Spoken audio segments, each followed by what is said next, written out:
Hey guys, it's Channel Jacker here with another Jacked In Unscripted. First off, I'd like to say, hey, I got my hair cut. Does it look good? It's been a while. I don't think I got a haircut since like the first Storytroller video came out, so it has been a long time coming, so hey, new look, same Channel Jacker. The topic for today is going to be a topic that a lot of people have touched on, but I guess I want to throw my 2 cents into it. Nick's Studio 10. Now, Nick's Studio 10 debuted, I believe, in March of this year. And as soon as it did, even before it did, the promos it got for it got a lot of negative feedback. And when it debuted, the negative feedback skyrocketed. Now, Nick's Studio 10 is a show where 4 kids, or teenagers, and a chihuahua all take over this Nickelodeon studio in New York, and the whole premise is what would happen if they do that. And the result is a bunch of wacky and zany misadventures between the 4 and the dog and whatever props and food they find.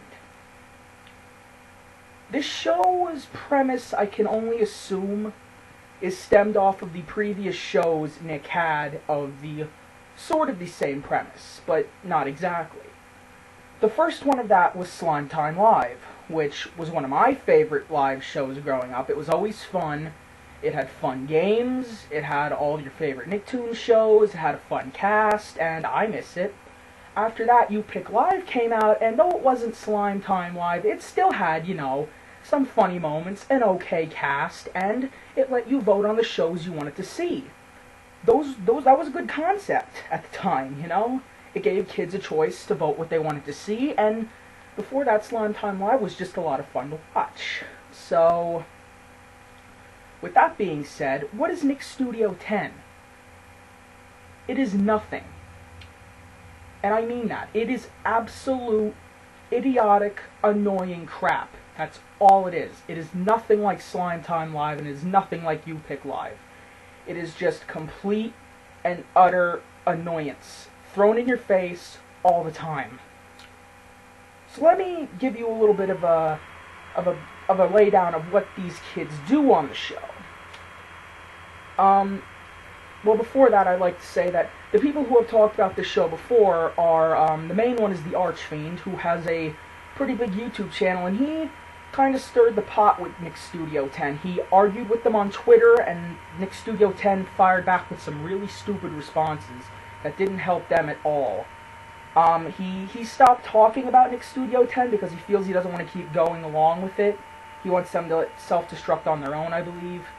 And the fan page, Ban Nick's Studio 10, has recently grown in number ever since its debut. It has over 1,200 and a half fans, not 12,000. Hey, maybe in the future. But I've talked to the admins of it, and they feel the same way I do about the show, and I'm happy that their fan base has grown. And the funny part about that is, Nick's Studio 10 has a Facebook page, an official one. How many likes do they have? 167. That's it. And do you know why they have 167? Because all of them are haters who just want to post hate comments on their fan page, and I'm dead serious. Go look at their fan page and try to find a positive comment. It's like finding a needle in a haystack. All the comments that are the top and the most liked are comments saying how much they hate the show. If there's any like comments, they have no thumbs up. They have no backup. It's just them. And sometimes it's people that just created Facebook accounts saying they like it, which makes you believe that they work for Nick's Studio 10 and trying to give it positive feedback. If that's the case, that's pretty sad.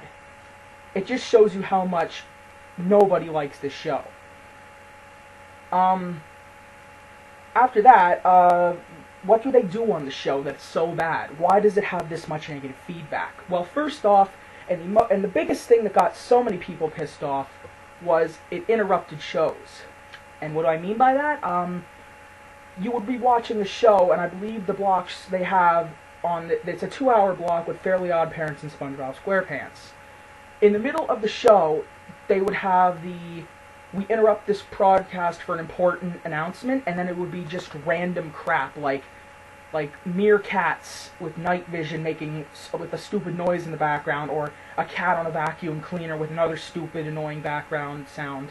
And then at the end it would just go, Nick did it, and flash back to the show. And it's one thing when your show is bad, like you have this like live television show after the show's over and it's bad.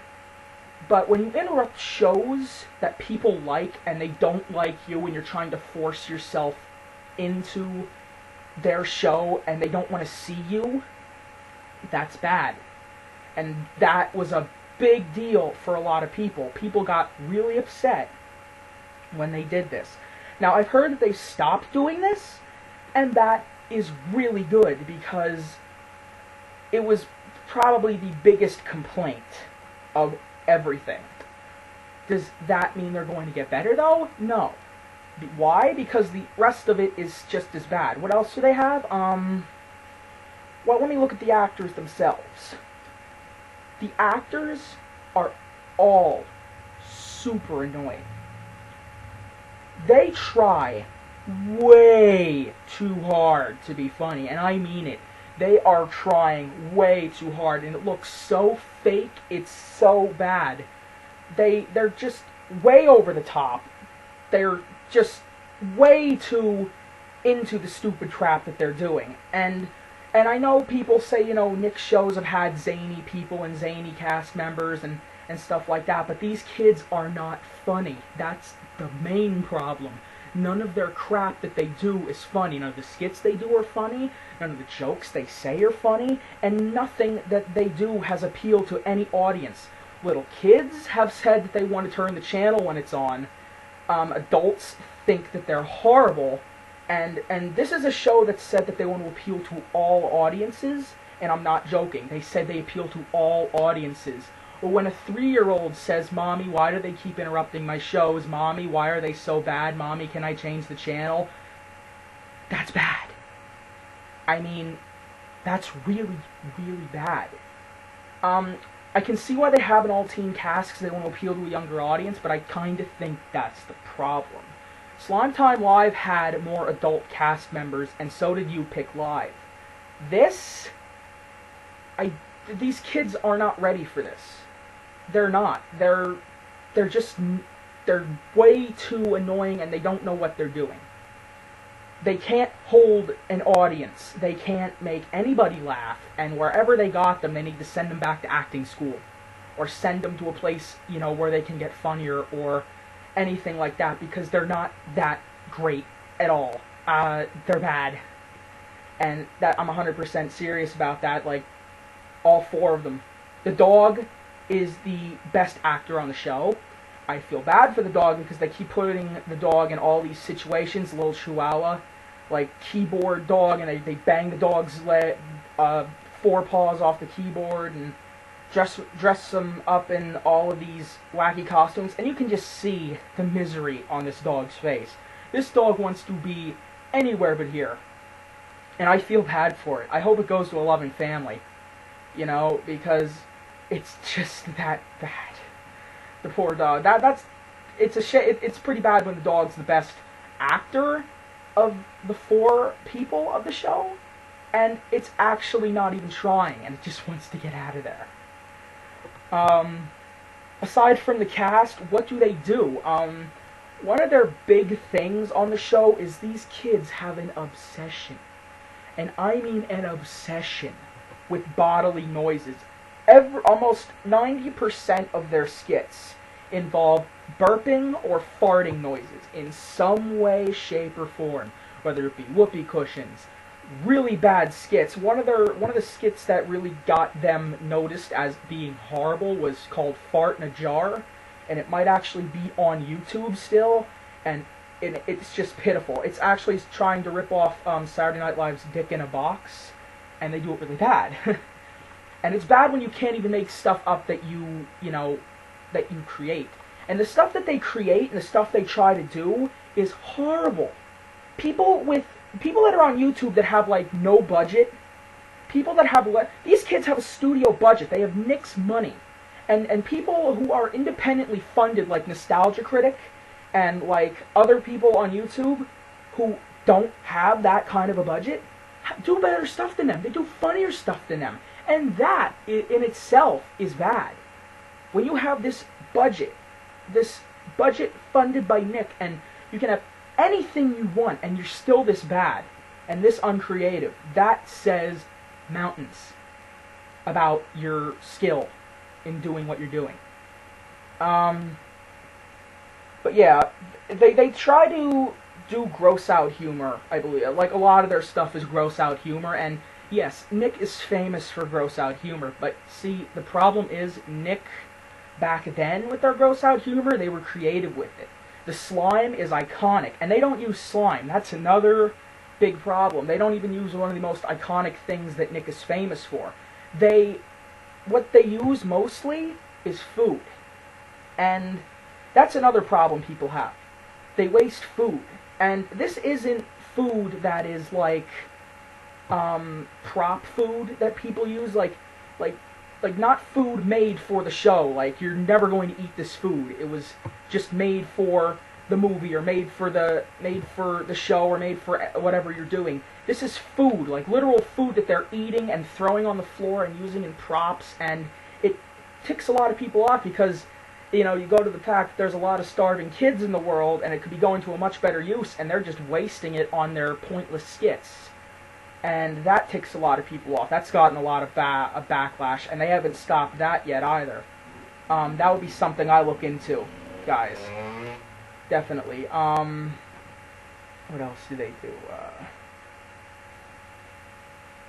They just, and they have this, their big gimmick is this. They do 3 or 4 funny videos in the 2-hour block they have. And at the end they do this thing called upload, where they upload the funniest to, I don't know, their mom's computer. But they upload it to, like it's a winner. And the problem is, that's all they do. They don't have you vote on the funniest, because who's going to vote on it? Nobody likes you. And they have no other thing. You Pick Live had a thing where you could vote for your cartoons, and you can vote what you want to watch. Slime Time Live had a live audience with them. And I don't know, I think You Pick Live did at one point. I'm not really sure about that. I can't really remember. But Slime Time Live had an interactive audience with all the games and all the fun that they had. And Nick Studio 10, it's just them. That's all it is. It's just them acting like idiots, and nobody cares. And it just keeps going, and they keep coming on TV. They may not be interrupting shows anymore, but they're just not funny.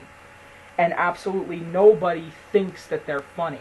There might be a few people here and there, but the overwhelming consensus, 167 likes on the Nick Studio 10 fan page. Band Nick Studio 10 has 1,250 likes over that. Still growing. That tells you something. With that in mind, I mean, you look at Nick now compared to the Nick in the 90s and early 2000s, and you wonder, what the hell happened? What happened to Nickelodeon? What happened to the Nick that we liked?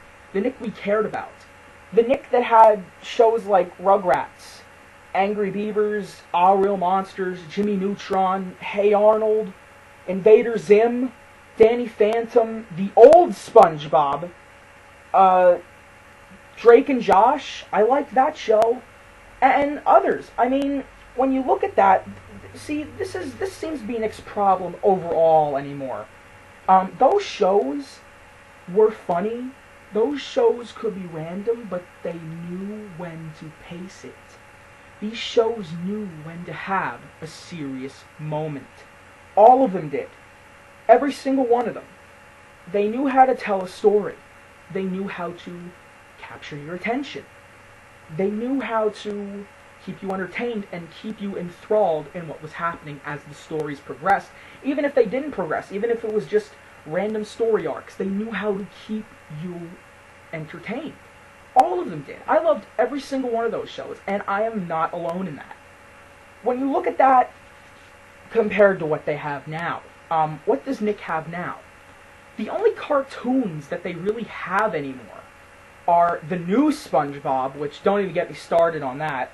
Fairly Odd Parents, which is still okay, but it's kind of getting old. They have this new show, Simon and Craig, coming out, and I'm not really enthralled about that. And Tough Puppy, which I never watched. I mean, I know Butch Hartman's a good writer, Danny Phantom, Fairly Odd Parents, but I never got into that show because it seemed kind of more on the childish side of things. I know people like it, I just never got into it. When you look at that, and then what other shows do they have? They have Marvin. Not even going to get into that. Just not. Big Time Rush, and I know there's fans of it. I'm not a fan of it. I never got into it. I'm sorry. Robot and Monster. It's a throwaway show. And they also have this new thing where they're relying on DreamWorks a lot. They have 3 DreamWorks shows. They have Kung Fu Panda Legends of Awesomeness, which I will give credit for. It is a good show.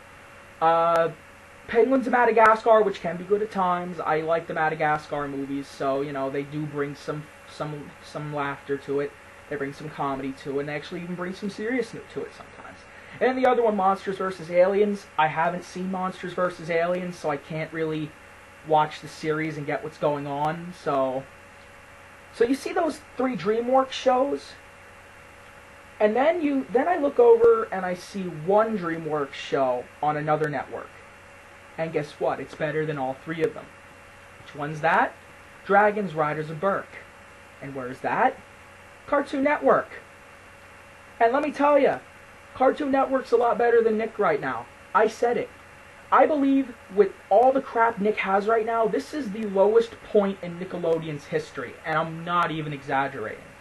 With all of the horrible, idiotic, no thought put into them shows that Nick has right now, I just believe that it is sinking fast and it needs to do something soon. And I want them to do something soon, because look at Cartoon Network's lineup. They have Adventure Time, regular show, The Amazing World of Gumball, Dragons Riders of Berk, and all of those shows are really good. Yes, Cartoon Network has some bad shows. Teen Titans Go, I ranted about that last Jacked In, go see it. I don't like Incredible Crew. I mean, some of their skits can be a little funny, but it's just one of those shows I don't really get into. I like that Jeremy Schott is in it. He's the voice of Finn from Adventure Time, but it's not really a show I like. If you like it, that's fine. It's your opinion, but that's just one I didn't really like too much. But a lot of people say that, like, you know, Adventure Time and regular show ain't that great. I've said this to a lot of people. You can't go by the first season of Adventure Time to like it. You just can't. Because the first season's totally random and out of control. As the seasons go on, it gets more serious and more in-depth that you don't even know how in-depth it is. You're guessing what's going to happen next. You want to see what happens next. Adventure Time is probably it's probably one of the best cartoons on TV right now, if not the best cartoon on TV right now. If you haven't gotten into it, I suggest or you did get into it and you thought it'd be too random, I suggest you watch the later seasons, because it gets so much better. The same with regular show. Regular show's gotten a lot more intricate as the seasons have gone on too. A cohesive storyline, yes, with the random stuff thrown in, but when you can do that, that shows you have a good cartoon. When you get definitive characters, you want to see these characters more. You want to see them in situations that are either funny, serious, sad, whatever. You just want to see them. You want to see where they go from here, and that's what makes Cartoon Network better than Nick right now. Because right now, Nick is horrible at what they're doing, and I feel bad about it, because I love Nick. And Nick passed on Adventure Time. I hope you all know that. Adventure Time was originally with Nick. They aired the pilot, I think, and they passed on it. They said no thanks. Cartoon Network took it, and now look what happened. And I'm kind of glad Cartoon Network took it, because Cartoon Network probably made it even better than Nick probably would have.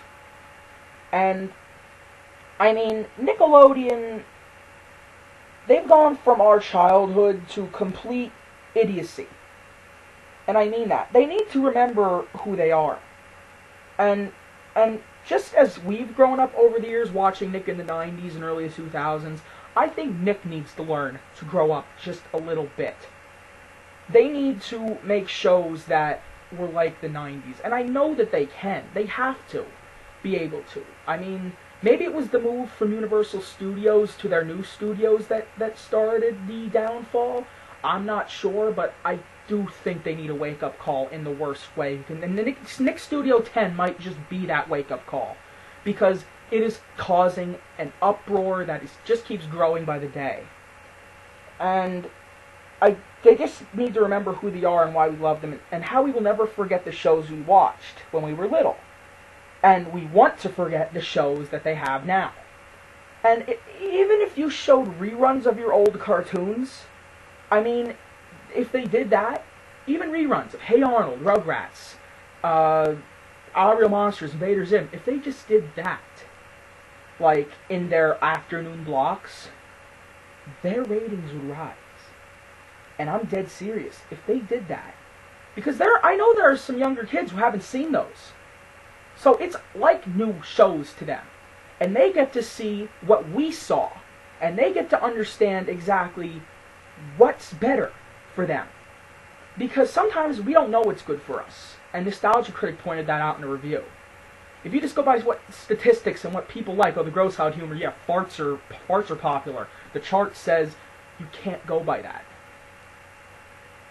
When you see great cartoons in your childhood, like I saw on Nick, and I saw and still continue to see on Cartoon Network, and good programming, live good programming, like Drake and Josh, and I liked iCarly. I thought it was funny. I thought it was funny, stupid at times, yes, but it was funny. Even Victorious, at times, yes, stupid, but it had story, and now all three of those are gone. When you can make good shows and you see them, and then you see what Nick has become, you can't help but weep at it. You can't help but cry at what your show, what your networks, your network growing up has become and turned into. So hopefully they understand people's complaints, and Nick Studio 10 doesn't last much longer. And hopefully it's somewhat of a turning point for Nick, that they begin to understand what we don't like and what we want. Because if they don't understand that soon, they're going to start losing fans. Because let me tell you, Nick Studio 10, it's not going to... I can't see it bringing up their ratings. I can't see it. I mean, sure, there might be some fans of it, but compared to the people who don't like it, they better wake up soon. That's all I'm saying. I know I've rambled on. This is probably my longest Jacked In Unscripted ever, but that's my 2 cents about Nick Studio 10 and what I think Nick has become. So, what did you guys think? Leave comments, leave feedback. We haven't gotten any questions for the Storytroller Q&A yet. Leave them on the Storytroller fan page. Private message us on YouTube. Leave them in the comments section for this video or whatever you want. Just ask us questions for me, for Fiction Addict, for anything, like for any of us. For both of us, it doesn't matter. So we'd love to see what you'd ask us, and anything. Again, anything you want to ask us, no holds barred. As long as, you know, keep it somewhat PG. We don't curse too much here. Anyway, I'm Channel Jacker. This has been another Jacked In Unscripted. And we are the Storytrollers.